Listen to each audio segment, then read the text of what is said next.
Ardi, a 27-year-old man living in Jakarta, had a life like most others. Long office hours, crowded buses, silent late nights, nothing unusual until 2 weeks ago. That night, around p.m., he was walking home from the bus stop. The streets were nearly empty. A flickering streetlight buzzed above. The wind carried dust and dried leaves. He walked quickly, then stopped.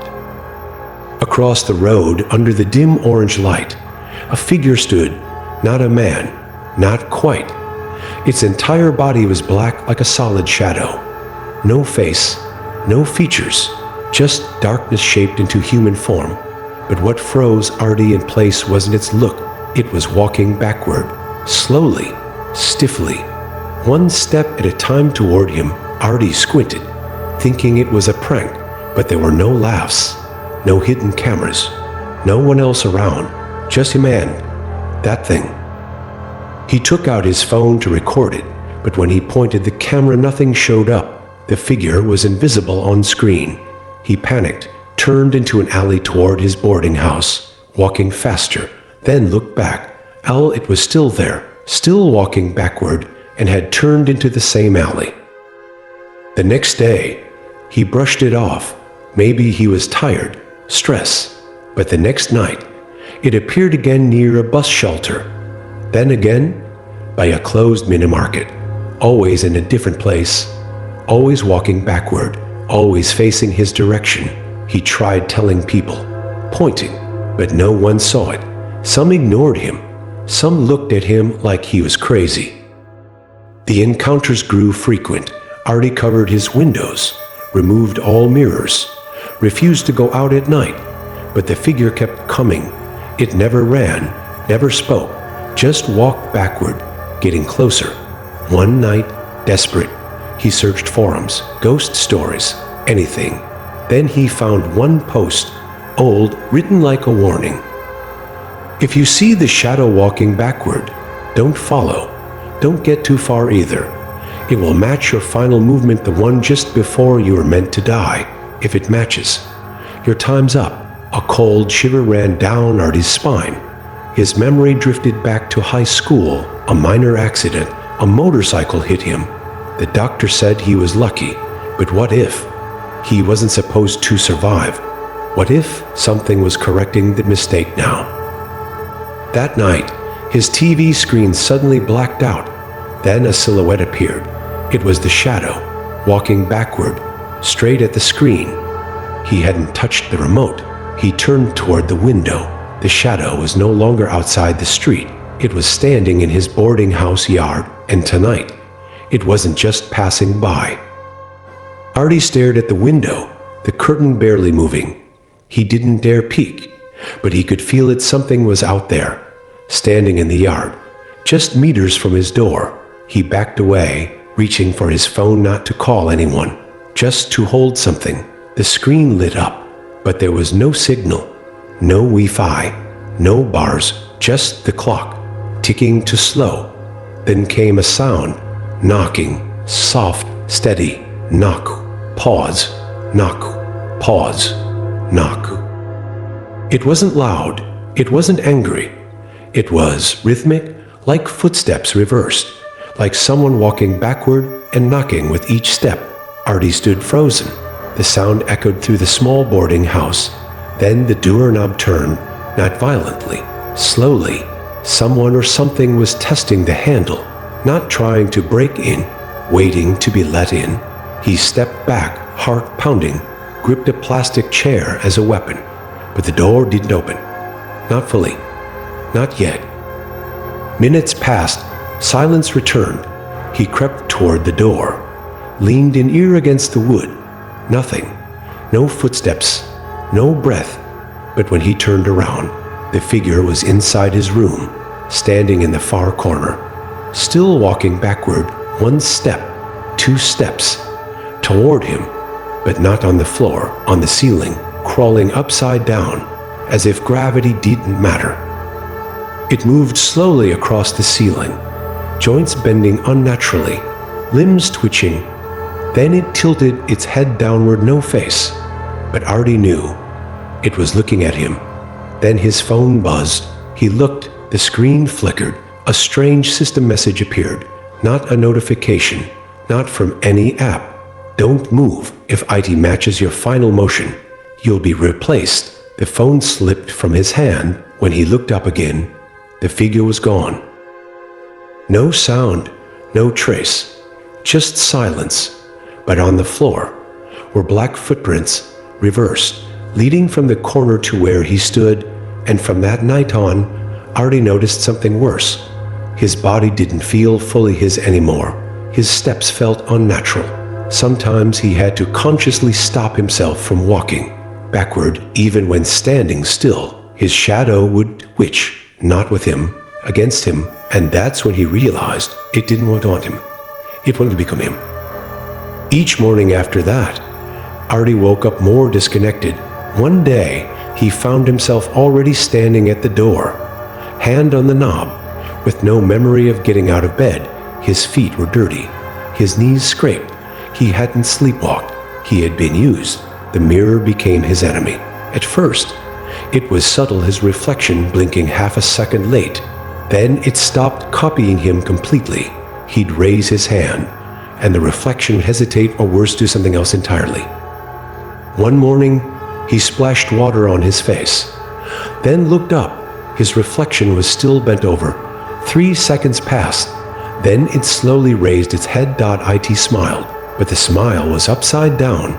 Its mouth was at the top, eyes at the bottom, a twisted version of his face, warped as if folded inside out. He stumbled back, slipped. The mirror didn't crack, but a handprint appeared from the inside, pressed against the glass, fingers too long, too thin. Ardi grabbed a towel and covered the mirror. He didn't want to know what would appear next, but the horror wasn't done. When he left the bathroom, he froze. He saw himself sitting on the edge of the bed, facing away, same clothes, same haircut, same breathing pattern, and it didn't move. Ardi's thoughts spiraled. If that's me, then who am I right now? He backed out of the room, heart racing, blinked. When he looked again, the figure was gone. Only the impression on the mattress remained, and on the wall, scratched into the paint, were 4 words. You're moving too close. Ardi ran down the stairs into the street, didn't stop, didn't care who watched. Outside, people stared at him, not because he looked panicked, but because of how he walked. He was walking backward, and he hadn't noticed. He forced himself to stop. Breath heavy, a man selling cigarettes stared in horror. He whispered, "Your steps are wrong. Your shadow. It's not yours anymore." Ardi turned around and saw it, his own shadow, moving forward while he stood still. Not only had it separated, it was leaving him behind. Ardi stood frozen on the sidewalk. The city moved around him, cars passing, people walking, distant traffic noise. But to him, it all felt wrong, off, tilted, inverted, as if he had stepped into a version of the world that was just slightly broken. His own shadow kept walking forward while he remained still. That shouldn't be possible. Then something worse happened. The shadow turned back. It looked at him and smiled. Not a facial smile, just the eerie curve of its outline, like the shape had learned how to mimic emotion without features. Then it began to walk backward, returning, but not to merge, to replace. People nearby reacted. Some covered their mouths. A man dropped his shopping bag. An old woman whispered, "That's not his reflection, it's his remainder." Ardi turned to run, but with every step, his body pulled in the wrong direction, legs resisting, spine twisting. He could feel it happening. His movements were no longer fully his, each motion slightly delayed, each blink not fully matched, like someone else was operating his limbs. Through a poor connection, he found a public restroom in a small park and locked himself in, stared into the mirror. This time, his reflection matched perfectly, too perfectly. No delay, no flicker, just precision. He moved his hand slowly. The reflection moved first. Then his real hand followed. He was no longer leading his own body. The mirror Ardi stepped forward, But Ardi didn't. Instead, he stood still while the image moved closer, pushing into the glass, and for a split second, the surface rippled like water. Ardi screamed and backed away. Suddenly, his phone lit up again, a message on a black screen. Mirror match. 97. Final sync in progress. He dropped the phone. It shattered. Then, for the first time, he heard the figure's voice, not out loud, inside his thoughts, low, dry. Final. I've walked enough. Now, it's your turn to reverse. Ardi stumbled backward ironically, just as the voice had told him, but he wasn't in control. His feet moved on their own, slow, precise, reversed. He was becoming the thing he feared. Outside the restroom, the world had changed. Signs were reversed. People walked normally, but no one noticed him anymore, like he had been peeled from their reality, left to drift in a mirrored version of the city. And there, across the street, he saw himself again. Same clothes, same posture, but this version wasn't afraid. It stood tall, calm, perfect. It waved at Ardi, then began walking forward into the crowd like it had always belonged. Ardi wanted to scream, but no sound came out. He checked the windows of passing cars. No reflection. He wasn't there. Not in glass, not in water, not even in his own shadow. His body had become a hollow shell, and something else was using it. He ran to his old boarding house, to the mirror in his room. It was still covered with a towel. He ripped it off. Nothing. The mirror reflected only the room, not him. He reached out, panicking, and then, from within the glass, a hand grabbed his wrist. Pale, wrong, cold, it pulled him forward, not back. His body trembled as he was dragged into the mirror, but not fully. His head still outside, his eyes watching the real world fade, and standing behind him was the perfect version of himself, smiling, fixing its collar, walking away. Ardi screamed, but it echoed only inside the glass. No one heard, no one looked, and then he stopped struggling. He stood still inside the mirror. He turned around and began walking backward. Inside the mirror, there was no sound, no color, no time, just a grayscale reflection of the world he used to live in. Ardi's footsteps echoed in reverse with each backward step. The real world grew dimmer, more distant, like he was moving deeper into a tunnel made of his own forgotten memories. Outside, through the glass, he watched the other Ardi, the perfect copy, live his life, smiling, talking, laughing with people who thought he was real. The copy had taken over effortlessly. It walked forward like a human. It had no fear. It belonged. Ardi, trapped behind the mirror, screamed, but the sound bent and folded in on itself, becoming silence. Then he saw it, more shadows, more like him. Men, women, children, all walking backward, all wearing lost faces, all forgotten. He tried to speak to one of them, but they just looked at him with hollow eyes, as if to say, too late. And then it clicked. These weren't just ghosts. They were the originals, everyone who had ever been replaced. The world outside belonged to the reflections now. The inside was the graveyard of identities. But even worse, one of the children walking backwards stopped in front of him.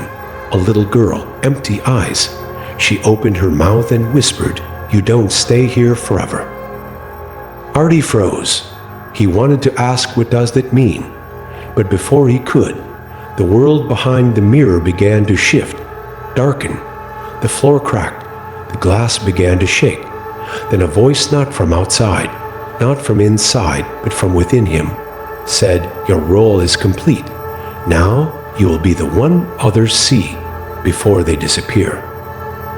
And in the blink of an eye, Ardi was on a street corner, middle of the night, streetlight flickering above, fog curling around his feet.